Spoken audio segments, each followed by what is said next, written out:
Dear sir, मैं एक chartered accountant हूँ। मैं खुद टैक्स भरती हूँ और मेरे क्लाइंट्स को भी सही गाइडेंस देकर टैक्स पेमेंट करवाती हूँ। ठीक है, मैं आपकी तरह एक्सपीरियंस नहीं हूँ, इंटेलिजेंट भी नहीं हूँ, बट क्या मैं जान सकती हूँ कि हम इतने गरीब हो गए हैं कि अगर हम दारू नहीं बेचेंगे तो हम भूखे मर जाएंगे? आपने कहा जनता कर्फ्यू में रहो, मैं और मेरा परिवार रहा। आपने कहा लॉकडाउन के सारे रूल्स पालन करो, मैंने और मेरे पूरे एक्सटेंडेड परिवार ने इसका पालन किया, अच्छी तरह पालन किया, स्ट्रिक्टली पालन किया। इनफैक्ट मेरी 2 छोटी बेटियाँ एज 9 साल और 7 साल मेरे मायके में पिछले 50 दिन से फंसी हुई है, रो रही है, अपने मम्मी पापा के पास आना चाहती है, बट हम आपके बताए सारे लॉकडाउन के रूल्स का पालन कर रहे हैं। आज मैं आपसे पूछना चाहती हूँ, why it is important to open liquor shops? क्योंकि मुझे लिकर शॉप्स खोलने के बाद के फॉलोइंग इम्पैक्ट्स ही समझ आते हैं। मेरे घर से 500 मीटर की दूरी पर एक दारू दुकान है। मैं आज सुबह से वहाँ भीड़ देख रही हूँ, जिसमें कोई सोशल डिस्टेंसिंग नहीं है, मास्क नहीं पहने हैं। इतनी भीड़ तो मैंने राशन की दुकान पर भी नहीं देखी पिछले 50 दिनों में, जितनी आज मैंने वहाँ देखी। मेरे यहाँ की सर्वेंट, जिसके लिए आपने अपील की थी, उनकी सैलरी ना काटी जाए। And let me tell you, पिछले 50 दिन से मेरा ऑफिस बंद है, just to follow the lockdown rules. मेरी एक और कोई इनकम नहीं है, but still only to respect your appeal मैंने अपने सारे स्टाफ्स को, सर्वेंट्स को सैलरी दी। मेरी मेड आज आके मुझे बताती है कि मैडम, मेरे हस्बैंड ने घर के सारे पैसे ले जाके दारू दुकान से दारू खरीद के ले आया है, अब वो दारू पी रहा है, अब वो हमसे मारपीट भी करेगा। और बात अब ये हो गई है कि हमने जो पैसे बचा बचा के रखे थे कि हम राशन खरीदेंगे, सब्जी खरीदेंगे, अब हमारे पास में पैसे भी नहीं बचे हैं, तो आप हमारी प्लीज़ मदद कीजिए।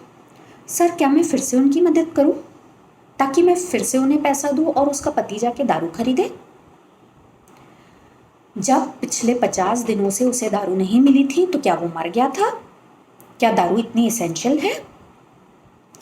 कुछ लफंगे लड़के दारू दुकान से गांजा खरीदकर मेरे घर के नीचे आके बैठे, हुड़दंग मचा रहे थे। मैंने 112 पर फ़ोन लगाया तो उन्होंने मुझे कहा कि जब तक आप अपना थाना क्षेत्र हमें नहीं बताएंगे, हम आपकी कंप्लेन नहीं दर्ज करेंगे। सर, ये तो ठीक है, यहाँ का थाना क्षेत्र मुझे पता था, लेकिन कभी अगर मैं कोई अननोन जगह पे हूँ और वहाँ से मैं 112 पर फ़ोन लगाती हूँ अपने बचाव के लिए, अपनी सहायता के लिए, तो क्या मेरा थाना क्षेत्र बताना मुझे ज़रूरी रहेगा या मेरे बचाव के लिए उन्हें सहायता भेजना ज़रूरी रहेगा? फिर ले देकर जब मेरी कंप्लेन दर्ज भी हुई तो पुलिस आई, उन्होंने एक राउंड मारा और वो चली गई। तब क्या पुलिस को उस दारू दुकान पे लॉकडाउन की वाट लगाते हुए, अवहेलना करते हुए लोग नहीं दिखे? क्या उन्होंने उसके अगेंस्ट में एक्शन नहीं लेनी चाहिए थी? मैं पुलिस के बारे में कंप्लेन नहीं कर रही हूँ सर।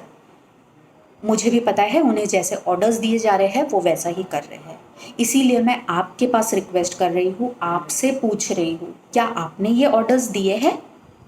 और दिए हैं तो क्यों दिए हैं? क्यों ज़रूरी है दारू दुकान खोलना? इसका एक लॉजिकल रीज़न आप मुझे प्लीज़ दीजिए सर। जैसे मैं आज तक आपकी हर बात मानते आई हूँ, आँख बंद कर भी मानती आई हूँ, वैसे ही इस बात को भी मान लूँगी, because I believe and I preach and I respect you.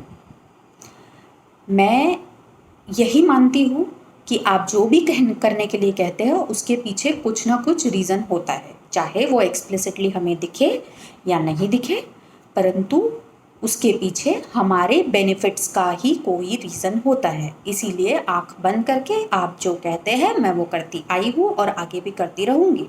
Sir, एक लॉजिकल रीज़न मुझे आप बता दीजिए दारू दुकान खोलने के लिए, मैं इसे भी मान लूँगी, आंखें बंद कर लूँगी।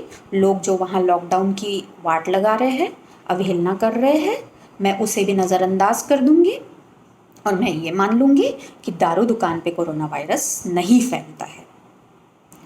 आज मुझे एक रिस्पॉन्सिबल सिटीज़न होने के नाते आपकी हर बात मानने के नाते मैं ये चाहती हूँ कि आप भी इस चीज़ का मुझे आंसर दे।